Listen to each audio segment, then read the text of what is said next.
a fort of mud and stone on the banks of the Nile, deep in the Nubian desert, a garrison tasked with watching the empire's last line. And then one day, silence. Not a message, not a confirmed body, not a single clear explanation in the records. What exactly happened to the men guarding the fort at Sarras when the frontier collapsed? And here's the unsettling part. When you try to reconstruct what happened, you find that much of what's told as the disappearance appears in no military report at all. The real story is at once more sober and, in a sense, more chilling than the legend. Let's separate fact from myth, and to do that, we first have to understand where Sarras was and why it mattered. Sarras, or Sarras, was no legendary fortress. It was a 19th century village in Sudan on the banks of the Nile, in what is today the northern state. It had its brief moment of importance as the southern terminus of Ismail Pasha's ill-fated railway into Sudan, built in 1877. In other words, a point on the map that suddenly turned strategic. The head of a rail line driven into the sand. And in a war, the head of a rail line is exactly what everyone wants to cut. Because in those years, Sudan was burning. The Mahdist War, from 1881 to 1899, pitted the Sudanese followers of the religious leader Muhammad Ahmad, who had proclaimed himself the Mahdi of Islam, against the forces of the Khedivate of Egypt first and Great Britain later. A movement that began as a religious spark and became an unstoppable blaze. And here we open the first loop. If you think the threat to Sarras was just a tribe with spears, wait, because what swept across that frontier was something far bigger.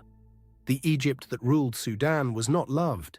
Egyptian rule meant crushing taxes, the enslavement of the local population at will, and total control of trade, destroying local ways of life. On top of that resentment, the Mahdi lit a revolt. And it was no empty threat. The Egyptian army proved unable to crush the uprising. It lost several battles and had to fall back to its garrisons. Garrisons, meaning men locked inside forts, in towns, in isolated outposts, waiting for orders that sometimes never came. The British, who already controlled Egypt, had no wish to sink into a quagmire. They refused to send forces and instead appointed Charles George Gordon, Governor General of Sudan, with orders to evacuate Khartoum and the other garrisons. Evacuate. Hold on to that word, because it's the key to the entire drama of the Nubian frontier. And here's the problem. Gordon reached Khartoum in February 1884 and discovered it was impossible to reach the other garrisons, which were already under siege. Instead of evacuating at once, he began to fortify the city, which was cut off when the local tribes went over to the Mahdi. Do you see what that means? Whole garrisons were already cut off from the world. No way out, no reinforcements, no airlift of camels to pull them out in time. Second loop. If Khartoum, the capital, with walls and gunboats, could not be saved, what hope did a mud fort in the middle of the desert have? None. And what happened at Khartoum proves it in the harshest way. The relief force arrived too late. The first steamer troops reached Khartoum on the 28th of January 1885 and found the city had fallen 2 days earlier. The Ansar had waited for the Nile flood to drop, then attacked the poorly defended river flank in boats, massacred the garrison, killed Gordon, and carried his head to the Mahdi's tent. The entire garrison wiped out. And it wasn't the only one. Kassala and Senna fell soon after. One by one, the Egyptian garrisons of the south went out like candles. And this is where Sarras comes in, on the northern part of that line. After Khartoum fell, the Mahdist tide didn't stop. It kept rising northward, toward Egypt. The Mahdi himself had died in June 1885, but under his successor, the Khalifa Abdullah, the Dervish army advanced rapidly north, and by the autumn of 1885, the Egyptian frontier itself was being probed by Mahdist raids. Along that frontier, a chain of forts and fortified villages marked the edge of British influence, and some soon came under attack. Sarras was one of those points on the Nile line. Third loop, and here comes the fact that shatters the legend of vanishing without a trace. Because Sarras isn't remembered as an impossible mystery. It's remembered, among collectors and military historians, as a real engagement that never even earned its own medal.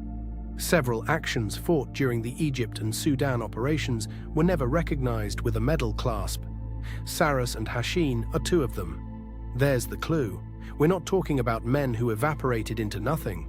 We're talking about a frontier action, hard and confused, buried so deep in the noise of a vast war that it barely left an official trace.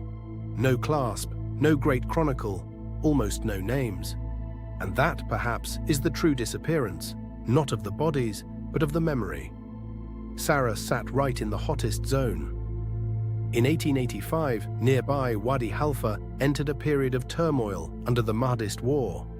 Clashes broke out often along the frontier, and in 1889, the Mahdist army entered the town on its way to the Battle of Toski. Amid that chaos, holding an isolated fort like Sarras was almost an act of faith. The reinforcements that arrived were concentrated further north, at key points. In November, the British presence on the frontier was strengthened at Wadi Halfa, Akashe, Dal and Firket. Names on the line, names of posts that had to be saved or abandoned. And the ultimate fate of that railway says almost everything. The line was destroyed by the Sudanese during the early phases of the Mahdist War, and later rebuilt by the British to supply the Dongola expedition of 1896. Think about it. The very reason Sarras existed, the railway, was torn out by the roots. The point went dark. The garrison that guarded it dissolved into the fog of a war that swallowed whole forts almost every month. So what really happened to the men of Sarras? The honest answer is uncomfortable. There is no single clean report saying this garrison disappeared on this day for this reason. What we have are the pieces of a pattern, a frontier that collapsed, garrisons cut off from the world, evacuations that came late or never came, and minor battles no one bothered to document in detail. It's said, and here we enter the legendary part, the part I can't confirm with any document, that the garrison vanished without a trace, as if swallowed by the desert. It's a powerful image. But the facts point to something more earthly and, at the same time, darker. Men forgotten in a corner of the line, trapped between the Egyptian retreat and the Khalifa's tide, whose end was lost because, quite simply, almost no one cared to write it down. In Nubia, that sand which has erased entire cities beneath Lake Nasser also erases stories. Sarras is one of them, and maybe that's why it still pulls at us. Not because we know exactly how they died, but because we don't. A fort in the desert, a garrison on the last line, and a silence in the archives that, more than a century later, we still haven't managed to fill.